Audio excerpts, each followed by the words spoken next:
Canada police जल्द करेगी 2 शक्कियां ਨੂੰ गिरफ्तार। दोवें शक्की पुलिस की निगरानी हेठ कुछ हफ्तिਆਂ ਦੇ ਵਿੱਚ ਵੱਡੇ ਖੁਲਾਸੇ ਹੋਣ ਦੀ ਉਮੀਦ।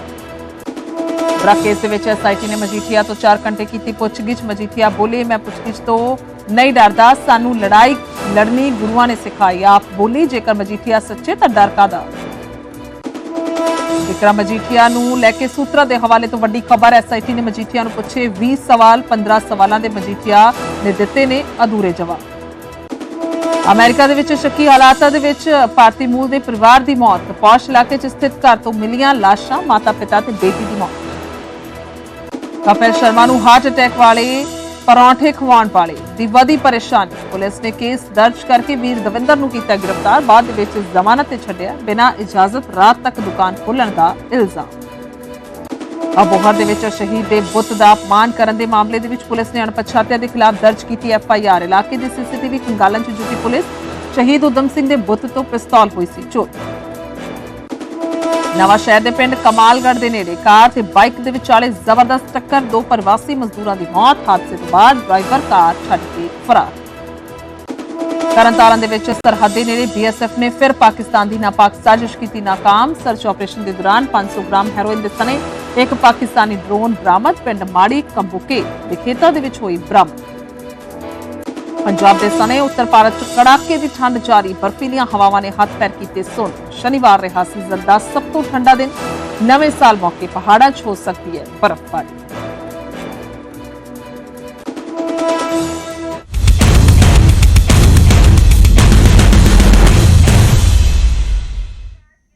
सत श्री अकाल। समय के बुलेटिन च स्वागत है। मैं तुहाडे नाल गुरजोत संधू। तां पंजाबी गायक गुरमन सिंह के खिलाफ केस दर्ज होया। लुधियाना पुलिस ने दस दी कि एफआईआर दर्ज की है।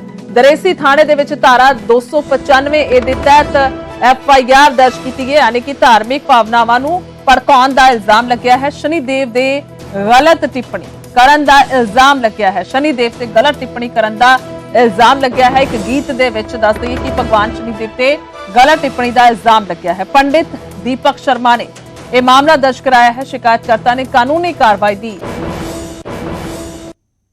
हम वर्ष 2024 में प्रवेश कर चुके होंगे। आप सभी को 2024 की बहुत बहुत शुभकामनाएं। साथियों, मन की बात सुनने वाले कई लोगों ने मुझे पत्र लिखकर अपने यादगार पल साझा किए हैं। ये 140 करोड़ भारतीयों की ताकत है कि इस वर्ष हमारे देश ने कई विशेष उपलब्धियां हासिल की है। इसी साल नारी शक्ति वंदन अधिनियम पास हुआ, जिसकी प्रतीक्षा बरसों से थी। बहुत सारे लोगों ने पत्र लिखकर भारत के 5वीं सबसे बड़ी अर्थव्यवस्था बनने पर खुशी जाहिर की। अनेक लोगों ने मुझे G20 समिट की सफलता याद दिलाई। साथियों, आज भारत का कोना कोना आत्मविश्वास से भरा हुआ है।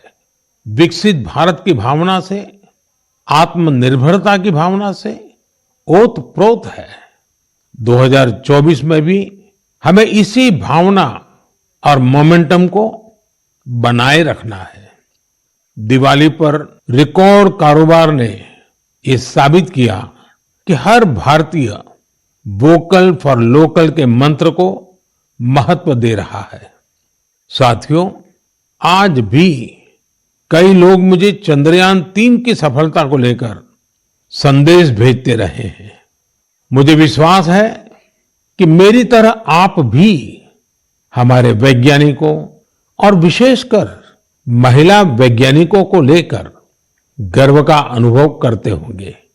साथियों, जब नाटू नाटू को ऑस्कर मिला तो पूरा देश खुशी से झूम उठा। द एलिफेंट विस्परर्स को सम्मान की बात जब सुनी तो कौन खुश नहीं हुआ। इनके माध्यम से दुनिया ने भारत की क्रिएटिविटी को देखा और पर्यावरण के साथ हमारे जुड़ाव को समझा। इस साल स्पोर्ट्स में भी हमारे एथलीटों ने जबरदस्त प्रदर्शन किया। एशियन गेम्स में हमारे खिलाड़ियों ने 107 और एशियन पैरा गेम्स में 111 मेडल जीते। क्रिकेट वर्ल्ड कप में भारतीय खिलाड़ियों ने अपने प्रदर्शन से सबका दिल जीत लिया। अंडर 19 T20 वर्ल्ड कप में हमारी महिला क्रिकेट टीम की जीत बहुत प्रेरित करने वाली है। कई खेलों में खिलाड़ियों की उपलब्धियों ने देश का नाम बढ़ाया। अब 2024 में पेरिस ओलंपिक का आयोजन होगा, जिसके लिए पूरा देश अपने खिलाड़ियों का हौसला बढ़ा रहा है। साथियों, जब भी हमने मिलकर प्रयास किया, हमारे देश की विकास यात्रा पर बहुत सकारात्मक प्रभाव हुआ। हमने आजादी का अमृत महोत्सव और मेरी माटी मेरा देश ऐसे सफल अभियान का अनुभव किया। इसमें करोड़ों लोगों की भागीदारी के हम सब साक्षी हैं। 70,000 अमृत सरोवरों का निर्माण भी हमारी सामूहिक उपलब्धि है। साथियों, मेरा ये विश्वास रहा है कि जो देश इनोवेशन को महत्व नहीं देता, उसका विकास रुक जाता है। भारत का इनोवेशन हब बनना इस बात का प्रतीक है कि हम रुकने वाले नहीं हैं। 2015 में हम ग्लोबल इनोवेशन इंडेक्स में 81वें रैंक पर थे। आज हमारी रैंक 40 है। इस वर्ष भारत में फाइल होने वाले पेटेंट की संख्या ज्यादा रही, जिनमें करीब 60% डोमेस्टिक फर्म्स के थे। QS एशिया यूनिवर्सिटी रैंकिंग में इस बार सबसे अधिक संख्या में भारतीय यूनिवर्सिटी शामिल हुई है। अगर इन उपलब्धियों की लिस्ट बनाना शुरू करें तो ये कभी पूरी ही नहीं होगी। ये तो सिर्फ एक झलक है। भारत का सामर्थ्य कितना प्रभावी है। हमें देश की इन सफलताओं से, देश के लोगों की इन उपलब्धियों से प्रेरणा लेनी है, गर्व करना है, नए संकल्प लेने हैं। मैं एक बार फिर आप सबको 2024 की शुभकामनाएं देता हूं।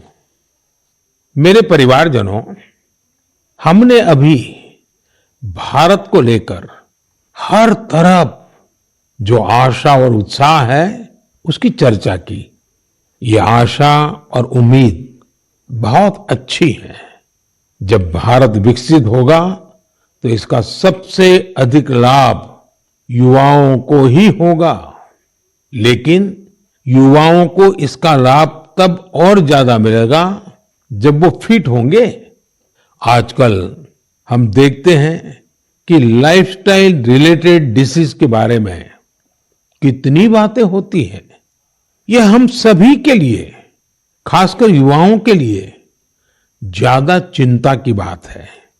इस मन की बात के लिए मैंने आप सभी से फिट इंडिया से जुड़े इनपुट भेजने का आग्रह किया था। आप लोगों ने जो रिस्पांस दिया उसने मुझे उत्साह से भर दिया है। नमो ऐप पर बड़ी संख्या में मुझे स्टार्टअप्स ने भी अपने सुझाव भेजे हैं। उन्होंने अपने कई तरह के अनूठे प्रयासों की चर्चा की है। साथियों, भारत के प्रयास से 2023 को इंटरनेशनल ईयर ऑफ मिलेट्स के रूप में मनाया गया। इससे इस क्षेत्र में काम करने वाले स्टार्टअप्स को बहुत सारे अवसर मिले। इनमें लखनऊ से शुरू हुए किरोज फूड्स, प्रयागराज के ग्रैंडमा मिलेट्स और न्यूट्रास्यूटिकल रिच ऑर्गेनिक इंडिया जैसे कई स्टार्टअप शामिल है। एल्पिनो हेल्थ फूड्स, अबोरियल और किरोज फूड से जुड़े युवा हेल्दी फूड के ऑप्शंस को लेकर नए नए इनोवेशन भी कर रहे हैं। बेंगलुरु के अनबॉक्स हेल्थ से जुड़े युवाओं ने ये भी बताया है कि कैसे वे लोगों को उनकी पसंदीदा डाइट चुनने में मदद कर रहे हैं। फिजिकल हेल्थ को लेकर दिलचस्पी जिस तरह से बढ़ रही है, उससे इस क्षेत्र से जुड़े कोचिज और ट्रेनर्स की डिमांड भी बढ़ रही है। जोगो टेक्नोलॉजी जैसे स्टार्टअप्स इस मांग को पूरा करने में मदद कर रहे हैं। साथियों, आज फिजिकल हेल्थ और वेलबींग की चर्चा तो खूब होती है, लेकिन इससे जुड़ा एक और बड़ा पहलू। ਅੱਗੇ ਵਧਦੇ ਹਾਂ ਤਾਂ ਵਿਕਰਮ ਮਜੀਠੀਆ ਤੇ ਸਰਕਾਰੀ ਸੂਤਰਾਂ ਤੋਂ ਵੱਡੀ ਖਬਰ ਸਾਹਮਣੇ ਆ ਰਹੀ ਹੈ। ਐਸਆਈਟੀ ਨੇ ਦੱਸਿਆ ਕਿ ਮਜੀਠੀਆ ਨੂੰ 20 ਸਵਾਲ ਕੀਤੇ ਨੇ। ਇਹ ਸਰਕਾਰੀ ਸੂਤਰਾਂ ਤੋਂ ਮਿਲੀ ਜਾਣਕਾਰੀ ਹੈ। ਮਜੀਠੀਆ ਨੇ 20 ਦੇ ਵਿੱਚੋਂ 15 ਸਵਾਲਾਂ ਦੇ ਅਧੂਰੇ ਜਵਾਬ ਦਿੱਤੇ। ਤਾਂ ਮਜੀਠੀਆ ਤੋਂ 2004 ਤੋਂ 2014 ਵਿਚਾਲੇ ਵੇਚੀਆਂ ਗੱਡੀਆਂ ਦੇ ਕਾਗਜ਼ ਮੰਗੇ ਗਏ। ਮਜੀਠੀਆ ਨੇ ਸਿਰਫ ਹਾਰਲੇ डेविडसन स्कूटा बारे जानकारी दी है और 2004 तो लेकर 2014 की इनकम टैक्स रिटर्न मंगी गई है। तो मजीठिया ने 2007 तो 2014 तक की रिटर्न दी है। तो मजीठिया तो ब्याह ते होए खर्च का वेरवा मंगे गया और मजीठिया ने कोई जानकारी इस बाबत नहीं दी है जो सोर्सेज दस रहे हैं। और SIT ने दस दी कि मजीठिया तो ब्याह की एल्बम ते वीडियो भी मंगी है। तो मजीठिया ने कोई वीडियो ते फोटो नहीं दी है। मजीठिया ने माता पिता ਤੇ ਪੈਨ ਕਾਰਡ ਆਧਾਰ ਕਾਰਡ ਦੀ ਜਾਣਕਾਰੀ ਨਹੀਂ ਦਿੱਤੀ, ਯਾਨੀ ਕਿ ਪੂਰੀ ਡਿਟੇਲ ਦੇ ਵਿੱਚ ਇਹ ਸਾਰੀ ਜਾਣਕਾਰੀ ਜਿਹੜੀ ਹੈ ਮੰਗੀ ਗਈ ਹੈ। ਪਰ 20 ਦੇ ਵਿੱਚੋਂ 15 ਦੇ ਅਧੂਰੇ ਜਵਾਬ ਦਿੱਤੇ ਗਏ ਨੇ ਵਿਕਰਮ ਮਜੀਠੀਆ ਦੇ ਵੱਲੋਂ। ਤਾਂ ਜ਼ਿਕਰ ਹੀ ਹੋ ਗਿਆ ਕਿ NDPS ਦਾ ਇਹ ਮਾਮਲਾ ਜੋ 2021 ਦੇ ਦਸੰਬਰ ਦੇ ਵਿੱਚ ਦਰਜ ਹੁੰਦਾ ਹੈ, ਉਸ ਤੋਂ ਬਾਅਦ ਫਰਵਰੀ ਦੇ ਵਿੱਚ ਮਜੀਠੀਆ ਸਰੈਂਡਰ ਕਰਦੇ ਨੇ ਇਸ ਮਾਮਲੇ ਦੇ ਵਿੱਚ ਔਰ ਉਸ ਤੋਂ ਬਾਅਦ 6 ਮਹੀਨੇ ਬਾਅਦ ਉਹਨਾਂ ਨੂੰ ਜ਼ਮਾਨਤ ਮਿਲਦੀ ਹੈ। ਤਾਂ ਜਿਸ ਦੇ ਚੱਲਦੇ 18 ਦਸੰਬਰ ਨੂੰ ਹੁਣ ਦੁਬਾਰਾ SIT ਨੇ ਉਹਨਾਂ ਨੂੰ ਸੱਦਿਆ ਸੀ। उस मौके भी 7 घंटे सवाल जवाब किए गए सन। पर हुण ये बेहद अहम जानकारी है। पंकज कपाही ने मेरे सहयोगी फोन लाइन से। पंकज, सोर्सेज दस रहे ने, सरकारी सोर्सेज दस रहे ने कि जिहड़े जवाब ने वो 15 अधूरे दिते गए ने विक्रम मजीठिया वालों। बिल्कुल, कल 2 बार दूसरी बार जी पुछगिछ है वो विक्रम सिंह मजीठिया के कोल तकरीबन 4 घंटे हुई है और जी जानकारी मिली है कि विक्रम सिंह मजीठिया तो SIT ने जो पूछा, जो SIT के सोर्सेज जानकारी दे रहे हैं कि ਜਿਹੜੇ विदेश के टूर रहे ने कित्थे रहे, किवें रहे, इसकी जानकारी मंगी गई। किहड़े होटल दे विच रहे, इसकी जानकारी जिहड़ी है वो मंगी गई। खास तौर के उत्ते 2004 तो 2009 के विचाले इस दे नाल जानकारी ये भी मिली कि बैंक खाते विक्रम मजीठिया तो पूछे गए कि किहड़े बैंक खाते जिहड़े आ तुहाडे देश दे विच ने और परिवारक मैंबरां दे किहड़े खाते जिहड़े विदेशां दे विच ने, उसकी जानकारी जिहड़ी है विक्रम सिंह मजीठिया दे कोलों मंगी गई। इस तों इलावा जिहड़ी प्रॉपर्टी है, प्रॉपर्टी तो इलावा जानकारी ये भी मिली कि किन्नियां गड्डियां ने विक्रम सिंह मजीठिया दे कोल। इस बाबत भी जानकारी जिहड़ी है वो SIT वालों पूछी गई और सोर्सेज से जानकारी दे रहे हैं कि कुछ इंफॉर्मेशन विक्रम मजीठिया दे वालों दी गई, कुछ इंफॉर्मेशन जिहड़ी है उस बाबत जानकारी खुल के साझी नहीं की गई। ये न्यूज़ 18 के सोर्सेज जिहड़े है गवर्नमेंट दे वो जानकारी दे रहे हैं। जी ठीक है, बहुत बहुत शुक्रिया पंकज, तमाम जानकारी ਲਈ ਧੰਨਵਾਦ ਹੈ। ਤਾਂ ਇਹ ਸਾਰੇ ਸਵਾਲਾਂ ਦੇ ਜਵਾਬ ਜਿਹੜੇ ਨੇ ਉਹ ਕੀਤੇ ਗਏ ਨੇ ਪਰ ਇਹਨਾਂ ਦੇ ਵਿੱਚੋਂ 15 ਦੇ ਅਧੂਰੇ ਜਵਾਬ ਜਿਹੜੇ ਨੇ ਵਿਕਰਮ ਮਜੀਠੀਆ ਵੱਲੋਂ ਦਿੱਤੇ ਗਏ ਸੋਰਸਿਸ ਦੀ ਜਾਣਕਾਰੀ।